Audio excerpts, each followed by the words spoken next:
when you speak mainstream media, to me, it's that no one else counts except the Democrats and Republicans, because that's all the mainstream media will ever give credit to. And when things are done that are so atrocious, to include a third candidate, the mainstream media sits by and lets it happen. I mean, the biggest case in point was 1992 when Ross Perot got 19.7% of the vote, 1 out of 5, roughly 20%.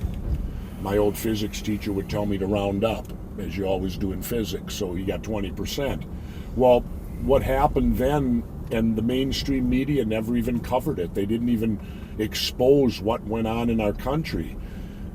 Perot scared the status quo so badly in that election that all the way up until that point, all the debates, presidential debates, had fallen under the National League of Women Voters, which you can argue is essentially a fairly neutral group. They have conservative women, liberal women, independent women, whatever it might be.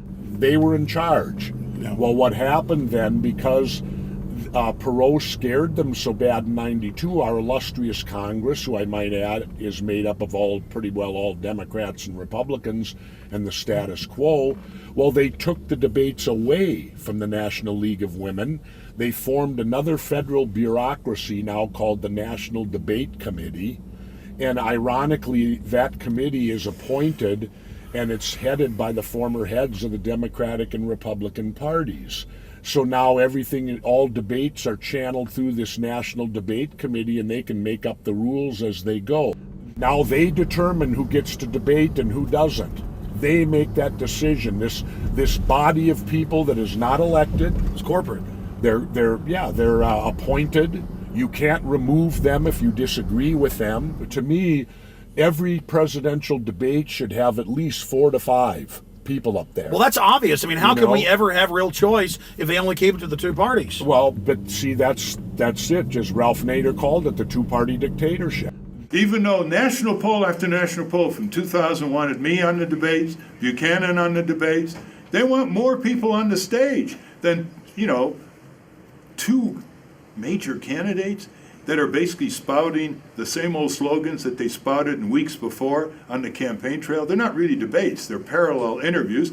And the Debate Commission is a private company created 21 years ago to get rid of the League of Women Voters, which sponsored debates, controlled by the Republican Democratic Party. To this day, they pick the format of the debate, they pick the reporters who will ask the questions. So you're saying it's a rigged game? Yeah, it's rigged for the two-party system. No one else is let in.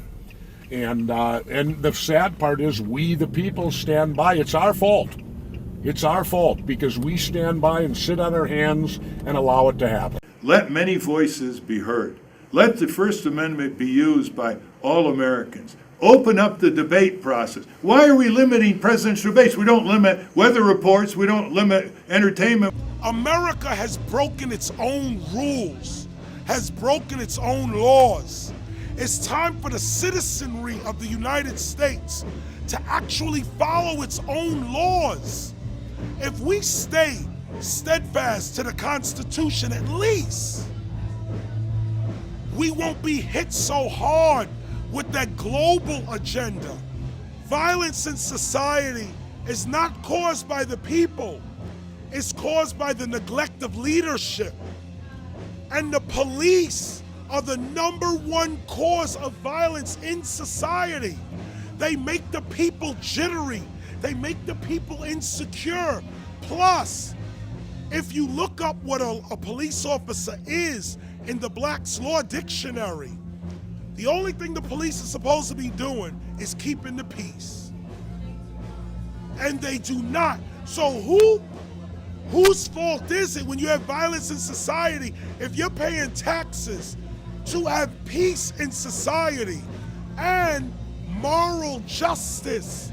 The police are supposed to be the epitome of morality. Our children are supposed to look at a police officer and see an example of what a citizen is. Now they fear them. So if our children don't even respect the police, how are they going to respect the law? The present situation is not the Republic of the United States. What we have is the analogy is that the pirates have come in the middle of the night, they have killed the captain and the crew, and that they have taken complete control of the ship. And this thing that we call the United States government is absolutely an illusion. It has no more connection with the Constitution, the Republic, and the Bill of Rights than the man in the moon. You know, you go to a doctor and you get a diagnosis. You may not like the diagnosis, but you don't call the doctor names. And you don't get all uptight about it. But when people hear a diagnosis, an economic diagnosis, a geopolitical, political diagnosis, that ruffles their ideology or is counter to their party belief, they really get upset about it. So we only look at things for the way they are, not the way we wish they would be. The panicof'08.com. We knew the panic would come in 08. In November of 2008, we took out the domain name, the collapse of 09. The economic system is collapsing and there's no salvation for it. Current events form future trends. You look what happened during the retail Christmas sales of 2007. We saw women's apparel off 23%. We saw home furnishings and electronics down 27%. We saw luxury items off 35%. These are Depression-era falls. How much more do people have to see before they understand what's happening? When you look at luxury items, understand this thing is collapsing from the top down. Everybody's getting wiped out on this one. This is big. Okay, in 2008, we saw Circuit City, Steve & Barry's, Linens and Things. We saw Sharper Image, Bennigan's, KB Toys go belly up. We're seeing Starbucks, we're seeing Home Depot closing stores. And we're going to see many, many more of them as the year goes on. The question becomes, who is going to rent all of these vacant retail spaces? The answer? Nobody. You're going to see ghost malls. You're going to see empty shops all over. The next level, the commercial real estate sector and the business end. Merrill Lynch mob, the Bear Stearns gang, the Lehman boys, all these people that went belly up or out of business, all these bond companies. Who's going to rent all the vacant commercial office space they're leaving behind, plus the thousands and thousands of others from the Bank of America, the Citigroups, laying off 50,000, 55,000. 1 week in America, we saw some 70,000 jobs evaporate. Who's going to rent all of this empty space? The answer is nobody. You're going to see a commercial real estate collapse that's going to make the residential retail bust look like a kid's game. You're going to see vacant office buildings, vacant malls throughout this country. The collapse of 09. In 08, it was the financial sector.